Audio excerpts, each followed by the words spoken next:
Sir doctor sir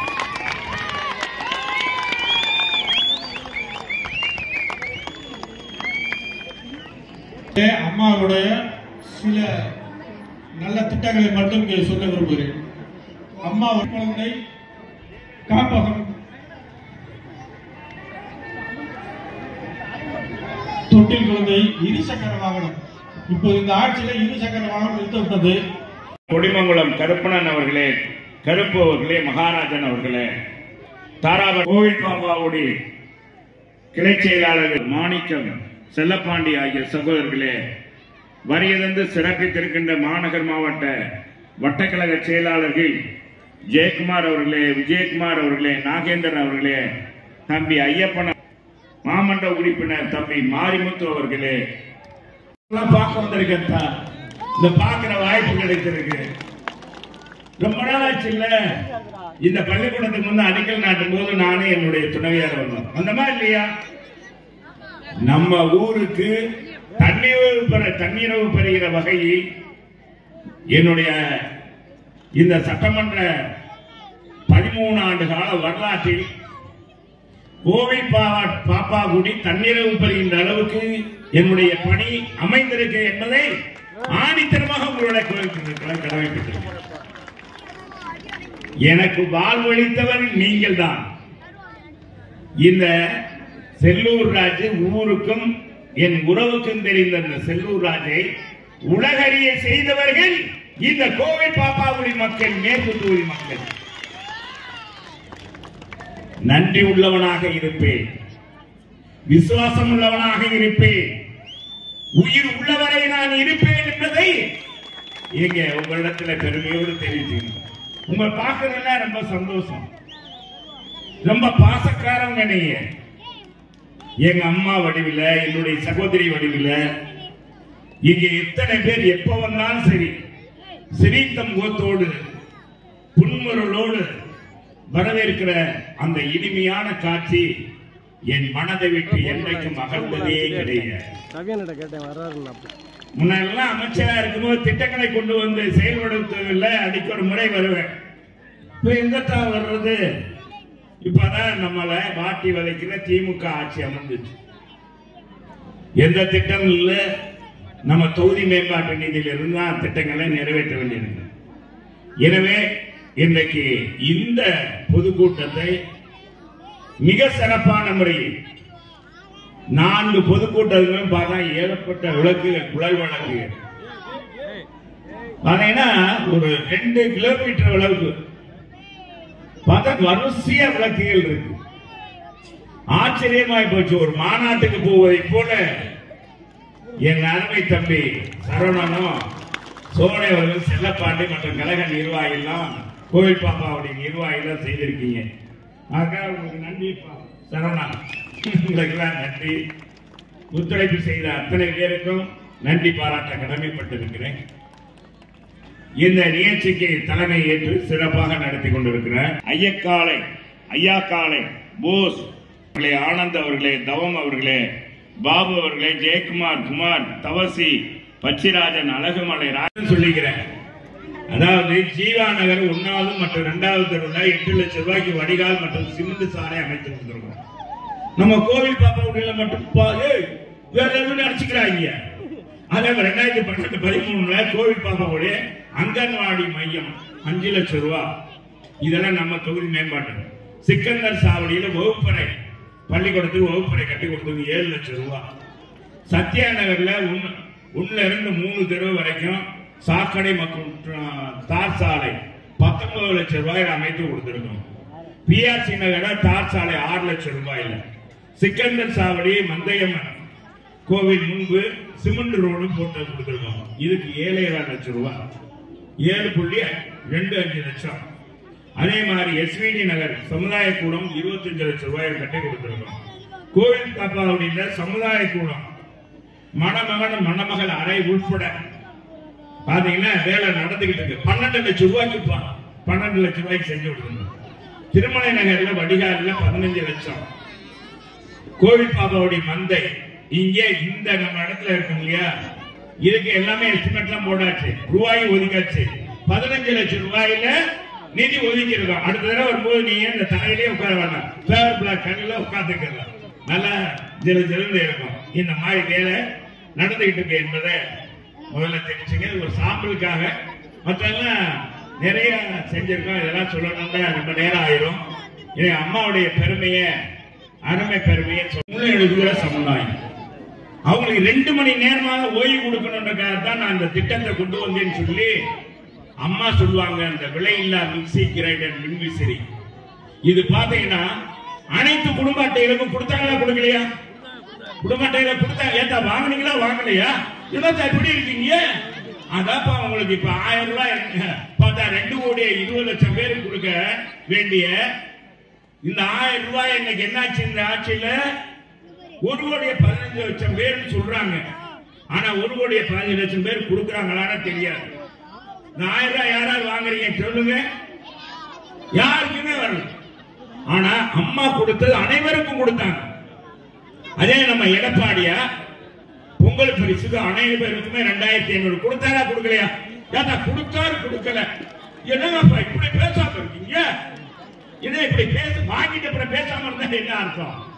அதனாலதான் விடிய தருவோம் சொல்லி இன்னைக்கு நம்ம தலையில சும்மே சும்மா வைத்துக் கொண்டு இருக்கிறாங்க. நல்லா தாங்குறாங்க. வடிவேல் ஒரு படத்துல சொல்லுவாங்க தெரியுங்களா? இங்க இருந்து என்னை அங்க கொண்டு போனாங்க, அங்க கொண்டு போய் அடிச்சாங்க, அங்க இருந்து மூத்திர தெருவு நான் சொன்னால பயங்கர அங்க கொண்டு போய் அடிச்சாங்க.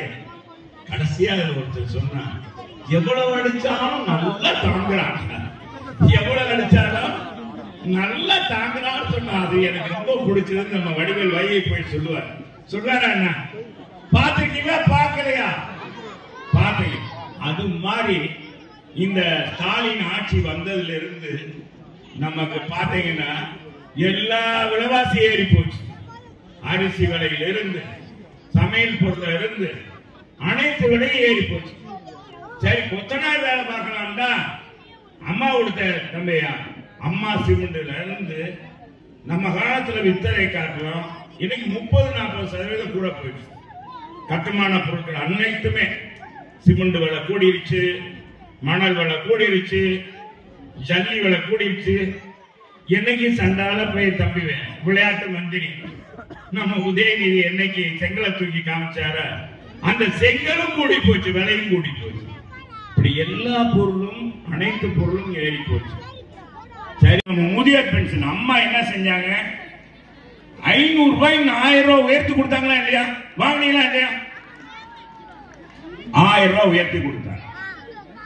இவங்க என்ன செஞ்சாங்க? 1500 ரூபாய் தரேன்னு சொன்னாங்க. அம்மா என்ன செஞ்சாங்க? 25,000 ரூபாய் கொடுத்தாங்க, 50,000 ரூபாய் கொடுத்தாங்க. திருமண உதவி 4 கிராம் 8 கிராமாக நம்ம 4 கிராம் அம்மா கொடுத்தாங்க. 8 கிராம் கொடுப்போம் சொன்னாங்க. நம்ம 1 பவுன் கொடுத்தாதான் 1 பவுன். இன்னைக்கு 1 பவுன் என்ன விலை யாராச்சும் சொல்ல தெரியுமா? எவ்வளவு? 50,000. என்ன 60,000 ரூபாய் 1 பவுன். அத அம்மா இலவசமா கொடுத்தாங்க. அண்ணன் எடப்பாடி இன்னைக்கு அந்த திட்டத்தை 3 விழா கட்டணும். அந்த விழா திட்டமும் இல்லை. நம்ம ஏழைப்பாளைகள் பிள்ளைகள், விவசாய பிள்ளைகள், சாதாரண குடும்பத்து பிள்ளைகள், பட்டிய நலத்து பிள்ளைகள், இவங்க வீட்டுல 2 பிள்ளைய படிக்குது, 3 பிள்ளைய படிக்குதுன்னா அவங்களுக்கு மடிக்கணி நம்ம வாங்கி கொடுக்க முடியுமா? லேப்டாப் வாங்கி கொடுக்க முடியுமா? ஒரு லேப்டாப் இன்னைக்கு 50 ரூபாய், 50,000 ரூபாய், 50,000 ரூபாய் இன்னைக்கு. அம்மா அதை இலவசமா கொடுத்தாங்க. அம்மா கொடுத்தாங்க, எடப்பாடியார் கொடுத்தாங்க. 53 லட்சம் பேர் நம்ம மாணவிகள் மாணவர்கள் பயன்பட்டாங்க. மாணவர்கள் உங்களுக்கு தெரியும், அம்மா உணவு தனி விலையில அரிசி கொடுத்தாங்க. கொடுத்தாங்களா இல்லையா? ரேஷன் கார்டு அனைத்து ரேஷன் கார்டுகளுக்கும் யாராரு அரிசி கேட்கறீங்க அவங்களுக்கு பூராமே விலையில அரிசி கொடுத்தாங்க. இவங்கள மாதிரி தகுதி பார்த்தெல்லாம் இல்ல. எப்ப ஆடு கொடுத்தாங்க, 4 ஆடு கொடுத்தாங்க. கிராமப்புற எப்ப ஊராட்சியில அவங்களுக்கு எல்லாம் கொடுத்தாங்க. ஊராட்சியில இது கூட கிராம கமிட்டி கூடி தான் முடிவெடுக்கணும். யாரு ஏழையா இருக்காங்க அவங்களுக்கு கொடுக்கணும். பசுமாடு கொடுத்தாங்க. கணவனை இழந்தவங்க கணவனாக கைவிடப்பட்ட பெண்களுக்கு பசுமாடு கொடுத்தாங்க. நம்ம எடப்பாடியார் என்ன செஞ்சாரு? கோழி கொடுத்தாரு. கோழி கொஞ்சம் கொடுத்தாரா இல்ல? இதையும் நிப்பாட்டிட்டாங்க. எல்லா திட்டத்தையும் நிப்பாட்டிட்டாங்க. அம்மா உணவகம் இல்ல, அம்மா மினி கிளினிக் இல்ல, இத்தனை திட்டத்தையும் மடிக்கணினி கிடையாது. அம்மா காலத்துல 100 யூனிட் மின்சாரம் இலவசமா எல்லாருக்கும் கொடுத்தாங்களா இல்லையா? நம்ம தலைவர் ஓலை குடிசைக்கும் ஒரு விளக்கு கொடுத்தவர் யார் என்றால் மனித புனிதர் புரட்சி தலைவர் எம்ஜிஆர். நம்ம பிள்ளையை நல்லா படிக்கணும், பள்ளிக்கூடத்துக்கு வரணும், காலையில நம்ம வேலைக்கு போறோம், பிள்ளைகளை கவனிக்க முடியாது சொல்லி சத்துணவு திட்டம் கொண்டு வந்தவர் புரட்சி தலைவர் எம்ஜிஆர். இன்னைக்கு அதை மாற்ற முடியுதா? இன்னைக்கு இந்தியா முழுவதும் அந்த சத்துணவு திட்டத்தை நடத்துறாங்க. இப்படி நம்ம திட்டங்கள் எல்லாம் கொடுத்தோம். இவங்க என்ன சொன்னாங்க? இந்த தலைவர்கள் என்ன சொன்னாங்க? 5 பவுன் நகை நாங்க அடமானம் வைக்கிறோம். நம்ம யாராச்சும் கேட்டோமா? நீங்க கேட்டீங்களாமா? நாங்க கூட்டுறவு வங்கியில 5 பவுன் நகை வைக்கிறோம், சொசைட்டில வைக்கிறோம், அதை தள்ளுபடி பண்ணுங்கன்னு சொன்னோமா? நம்ம கேட்டோமா? நம்ம கேட்டோமா? கேட்கலையா? கேட்கல. அவன் என்ன செஞ்சாங்க? ஊருக்கு போய் 40 கிராம் 5 கிராம் 5 பவுன் நகை நீங்க யாரு வேண்டாலும் போய் கூட்டுறவு வங்கியில வைங்க. யாரு? உதயநிதி சொன்னாரு, நம்ம ஸ்டாலின் சொன்னாரு, முதலமைச்சர் அன்னைக்கு எதிர்கட்சி தலைவராக. இப்படி சொல்லி கூட்டுறவு வங்கியில வச்சது மட்டும் 48 லட்சம் பேர். எத்தனை பேர்? 48 லட்சம் பேர் தான். இப்ப எவ்வளவு பேருக்கு தள்ளுபடி பண்ணிருக்காங்க தெரியுமா? வெறும் 13 லட்சம் பேருக்கு தான் தள்ளுபடி பண்ணிருக்காங்க. மீதி 35 லட்சம் பேருக்கு சுவாகா. நம்ம ஐயர்கள் சொல்லுவாங்க இல்லையா? ஐயர்கள் ஏற்கனவே சுவாகா சுவாகான்னு சொல்ற மாதிரி எல்லாத்துக்கும் அவ்வளவுதான். இப்ப நீங்க நகையை வச்சவங்க எல்லாம் நகையை மீட்டெடுக்க முடியும். இப்படி நம்மளை குளிக்கல தள்ளி விட்டது இந்த அரசு. அது மட்டுமல்ல, இன்னைக்கு பாத்தீங்க கஞ்சா குடிப்பாங்க. பாத்திருக்குமா? பாத்திருக்கீங்களா? பாக்கல. அவன் கஞ்சா குடிச்சுட்டான்னு சரி, அவன் ஒரு போக்கிலேயே போவான். பார்த்தா அவன் ஏதோ சாப்பிட்டு இருக்கான்னு நமக்கு தெரியும், ஆனா வாட தெரியாது. ஆனா அந்த புகை வாட நமக்கு தெரியும். இந்த போதை எப்பவாச்சும் இந்த கஞ்சாதான் நம்ம பார்த்திருக்கோம், சாராயம் பார்த்திருக்கோம். இவங்க காலத்துல கள்ளச்சாராயம் காய்ச்சி 26 பேர் செத்து போயிட்டாங்க. சண்டால பெயர் விடிய தருவன்னு சொல்லிட்டு இந்த ஆட்சியில 26 குடும்பம் தாலி எடுத்திருக்கு. 26 குடும்பம். அந்த 26 குடும்பத்துக்கும் 10 லட்சம் ரூபாய். ஆனா சிவாசியில அங்க சிவாசி தொழிற்சாலை வெடி விபத்து ஏற்பட்டு இறந்தா 2 லட்சம் ரூபாய். நம்ம வீடு தீப்பிடிச்சு எரிஞ்சா விபத்து ஏற்பட்டுச்சுன்னா 2 லட்சம் ரூபாய். இதுதான் இது திமுகவுடைய இந்த அரசுடைய. இப்படி நீங்க இந்த ஆட்சி வந்ததுல இருந்து பாத்தீங்கன்னா போதை நிலை மட்டும் அதிகமாயிருச்சு. முன்னால பெரியவங்க தான் சாப்பிடுவாங்க, சாராயம் சாப்பிடுற, பிராந்தி சாப்பிடுற, ஒரு குறிப்பிட்ட வயசுக்கு மேலதான் சாப்பிடுவாங்க. 1-2 இளைஞர் சாப்பிடுவாங்க. இப்ப என்னன்னா, நான் சொல்றது சத்தியமா உண்மை. பெண் குழந்தை பள்ளிக்கு அனுப்புனா நம்ம அனுப்ப முடியல. பள்ளிக்கு அனுப்புனா அது என்ன செஞ்சுட்டு வரும்னே தெரியல. பிள்ளைகள் குடிக்குது. பாத்தீங்கன்னா பள்ளிக்கூடத்துக்கு அருகாமையில மிட்டாய் கிடைக்குது. மிட்டாய் மிட்டாயில கஞ்சா போதை இருக்கு. இப்ப ஸ்டாம்பு சைஸ்ல ஒண்ணு விற்கிறாங்க. அந்த ஸ்டாம்பை தடவை நாட்டில் வச்சுட்டா போதை. இந்த மாதிரி போதை கடத்தல் தமிழ்நாட்டில் பெருக்கெடுத்து போடுதுன்னு சொல்லி இன்னைக்கு நம்முடைய உளவு பிரிவே சொல்லிடும். இதையெல்லாம் நம்ம எதிர்கட்சி தலைவர் எடப்பாடியார் சொன்னா காதலே வாங்கிக்கிறதே இல்லை. அவங்க சொன்னதான் சொல்றாங்க. இன்னைக்கு என்னாச்சுன்னா இந்தியாவே இன்னைக்கு தலை குனிகிற அளவுக்கு ஆஸ்திரேலியான ஒரு நாடு. ஆஸ்திரேலியா யாராச்சும் பாத்தீங்க தெரியுமா? கேட்டிருக்கீங்க? ஆஸ்திரேலியான ஒரு கண்டம் தான். அந்த ஆஸ்திரேலியாவிலும் நியூசிலாந்துக்கும் எங்க இருந்து போதை பொருள் கடத்தி போறாங்க. எங்க டெல்லியை மையமாக வைத்து கொண்டு போறாங்க. அந்த கொண்டு போற அந்த போதை பொருள் என்னன்னா சத்தியமா சொல்றேன். அதை பத்தி சொன்னா நமக்கே பார்த்தா வியப்பாரு. இது மாதிரி அந்த போதை கொஞ்சோண்டு எடுத்து அப்படி நாக்குல வச்சுட்டா போதுமா. தேங்காய் இருக்குல்ல, தேங்காய் தெரியுமில்ல, ஏதா தெரியுமா தெரியாத தேங்காய் நம்ம ஊர்ல நீங்க துருவுவீங்கல்ல, எப்படி அது என்னப்பா இந்த அருவாமனையை வச்சு துருவுவீங்க. இப்ப வந்து மிஷின் வந்துருச்சு இல்லையா, அப்படித்தானே மிஷின் இப்படி சுத்துவீங்க, அப்படி பருப்பு தூடா விழுகும். இந்த துருவி அதுல ஏதோ சேர்க்கிறாங்க, சேர்த்து இத கொண்டு போய் விற்கிறத வித்தது யாருன்னா திமுகவுடைய மாவட்டத்துடைய சென்னை மாவட்டம் மேற்கு மாவட்டத்துடைய அயலரணியுடைய துணை செயலாளர் ஜாபர் சாதி, அவருடைய பையன், அவருடைய தம்பி சலீம், இன்னொரு தம்பி மைதி, 3 பேர் கைது பண்ணியிருக்காங்க டெல்லி போலீஸ். அவன் உலகம் பூராத்திலிருந்து எங்க இருந்தா இந்த போதை வருது, நம்ம இளைஞர்கள் பாதிக்கப்படுறாங்களே, 5 நாளைக்கு இருக்குமா அந்த போதை. கஞ்சா குடிச்சா நம்ம பையனுக்கு ஒரு 6 நாளைக்கு ஒரு 6 மணி நேரம் இருக்குமா, 2 மணி நேரம் இருக்குமா எனக்கு தெரியல. எவ்வளவு நேரம் இருக்கும் கஞ்சா குடிச்சா, எவ்வளவு நேரம் இருக்கு, அவன் எவ்வளவு நேரம் இருப்பாங்க, அவங்க ஒரு உலகத்திலேயே இருப்பாங்க. அது மாறி அப்புறம் திரும்ப அவங்களுக்கு தேவைப்படும். இந்த கஞ்சா குடிச்சுட்டான்னு வருங்க, கஞ்சாவுக்கு அடிமையாயிட்டானா அவன் அமைதியா இருப்பான், சாப்பிட்டானா. ஆனா சாப்பிட இல்லைன்னா வயிறல வீட்டுல பார்த்தா பாத்திரங்களாம் எடுத்து அடிச்சு உடப்பான், பார்த்தா நல்ல பயிர் மாறி இருப்பான். அது சாப்பிட்ட பிறகுதான் தெரியல மாறி. அது சும்மா 2 மணி நேரம் 3 மணி நேரத்துக்கு தான். இதை நான் 5 நாளைக்கு அந்த போதை இருக்குமா, நம்ம கேள்விப்பட்டிருக்கோமா 5 நாளைக்கு. ஏன்னா கண்டுபிடிச்சீங்க. ஒருவேளை சாப்பிட்டா 5 நாளைக்கு பசிக்காதுன்னு சொன்னா நம்ம மக்களுக்கெல்லாம் நமக்கெல்லாம் சந்தோஷம், விலைவாசி எல்லாம் குறைச்சு போகும். என்ன இல்லையா இல்லையா, என்னதான் ஒருவேளை சாப்பிட்டா போதும், இந்த கொஞ்சம் சாப்பிட்டா போதும், பசியே எடுக்காது, நல்ல உடம்பு ஆரோக்கியமா இருக்குன்னு சொன்னா என்ன டாக்டர் சாப்பிட்டா அவர் அங்க அது வாட்ஸ்அப் போயிட்டாரு. அந்த இளைஞர்களுக்கே உரியது என்னன்னா, ஒருவேளை சாப்பிட்டா 5 நாளைக்கு பசிக்காது. உங்களுக்கு என்ன 5 நாள் 3 வேளை சாப்பிட்டீங்கன்னா என்ன ஆரோக்கியம் இருக்குமோ அதே ஆரோக்கியம் இருக்குன்னா அப்படி ஒரு பொருளை கண்டுபிடிக்கலாம். அப்படி ஒரு பொருளை கண்டுபிடிப்பாங்க. திமுக ஆட்சியில் நம்ம உட்கார வச்சா இன்னைக்கு என்னன்னா, இந்த போதை கடத்துறவன் வந்து யாரோட உதயநிதி கூட போட்டோ எடுத்திருக்காங்க.